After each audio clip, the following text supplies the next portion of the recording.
Sa NCAA naman, isang hakbang na lang ang San Beda Red Lions mula sa pag-angkin ng Corona matapos dominahin ang Letran Knights sa score na 89-70 sa Game 1 ng NCAA Season 101 Finals, isang panalo na magtutulak sa kanila pabalik sa trono. Ang ibang detalye alamin sa pag-abante ni Jake Miculob.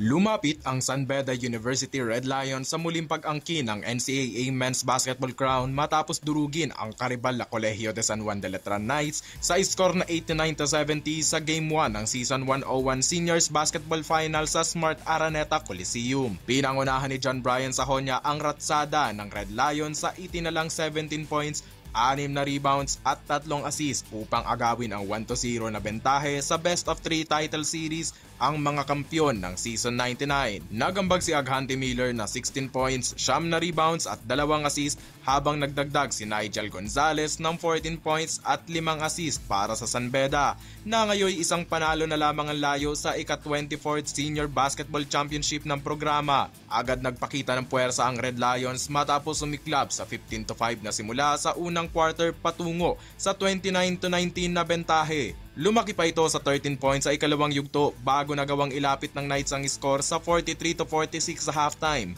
Gayunman, tuluyang kumalas ang San Beda sa ikatlong quarter matapos maglunsad ng 22-5 scoring run upang itayo ang 68-48 na kalamangan bago umabot sa pinakamalaking bentahe na 22 points sa kalagitnaan ng fourth quarter. Sa panig ng Letran, pinamunuan ni Titing Manalili ang opensa sa kanyang 17 points, 5 assists, 4 na steals at 2 rebounds. Nagdagdag naman sina John Sherick Estrada at June Roque ng 14 at 12 points. May pagkakataon ng San Beda na tuldukan ng serye at makuha ang titulo sa Game 2 sa Sabado muli sa Smart Araneta Coliseum. Ako, si Jake Miculob, Abante Sports, nauna.